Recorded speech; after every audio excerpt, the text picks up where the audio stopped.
This year in Tahoe, there was a lot of this. And unfortunately, not too much of this. What can 56 feet of snow in one winter teach you about pickleball? Stay tuned.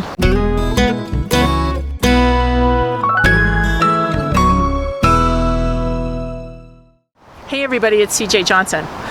I'm sure that you already know some of the most valuable lessons we get about our sport don't come from the playing field.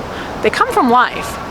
Today, I'm going to share with you some of the things that I learned this winter that will help you to be more consistent when you get on the pickleball courts. Speaking of consistency, if you want to stay in the know and get information that's specifically tailored to the player who's over 50 years old, hit the subscribe button and then the bell. That way you'll get a notification every time I post a new video on Saturdays. We all know how important consistency is in pickleball. Do you have a plan in place to become more consistent? I'm curious, put a yes or a no in the comments down below. As I was reflecting on this winter, there are 6 skills that will help any player at any level to become more consistent. Today, I'm going to share 3 of those skills with you. Don't worry, I'm not holding out on you. I'm happy to share the other 3. If you stick around to the end of this video, I'll give you a link that'll take you to a blog post that'll give you those 3 bonus skills, plus a few interesting wintertime antidotes. Patience is a virtue not just for your life, but on the pickleball courts too. Whenever I think about patience, either for myself on the court or when I'm teaching it to someone else, I'm reminded of these words of wisdom from 2-time U.S. Open gold medalist Laura Fenton-Cavanda. Now, her number one problem really was up here. And there's a number of us, and I was guilty of it, because all the sports I used to play were all very aggressive. Racquetball, tennis, football, basketball, all of these things, you're always on the offense. In pickleball, that requires a lot of patience. And this is just a basic key point that we try to get across is when the ball is below the net and you are at that kitchen line is not the time to drive the ball. And people become impatient, and maybe it's 1 or 2 dinks and you see this hole somewhere, you think you see this hole, but the ball's below the net. And you think, oh, bam, I can hit that hole, and you go wham, and all of a sudden the ball's coming right back at you at your feet. Okay? The key of that is you've got to become patient, and that's so easily said. Now, I'm happy to report that since we taped that, which was several years ago, I personally have become much more patient on the courts because, frankly, patience pays off in points. But just exactly how do you do that? A general rule of thumb is if you have to hit up on the ball, don't attack. Another way to think of it is if the ball doesn't bounce above the height of the net, that's an unattackable ball for most people.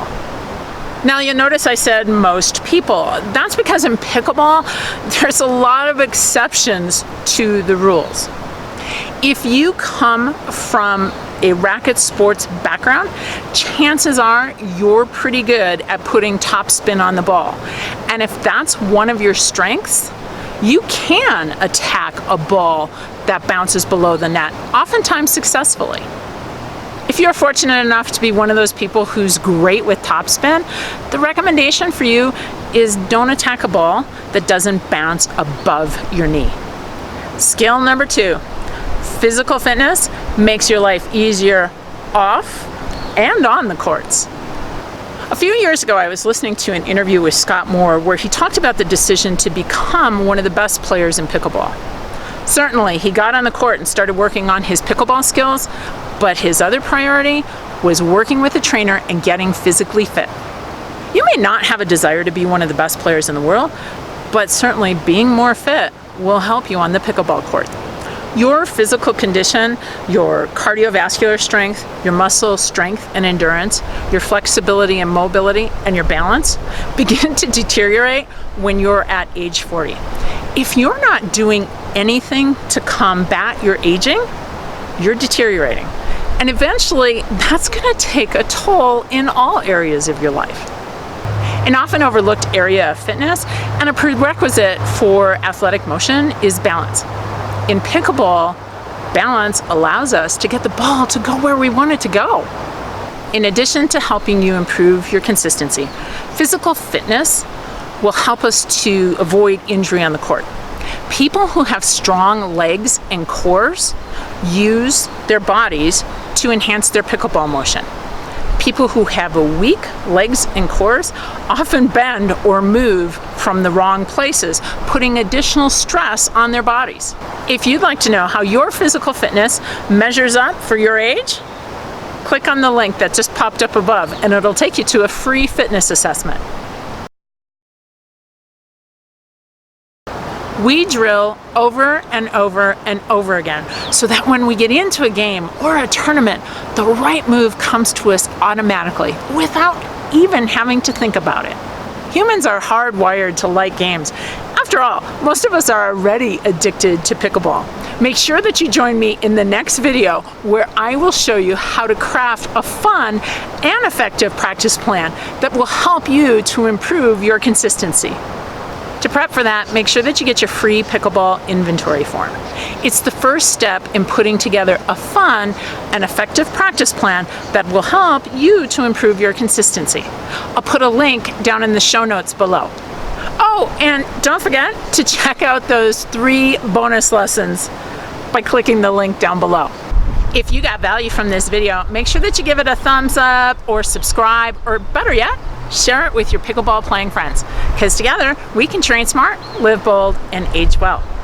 See you in the next video.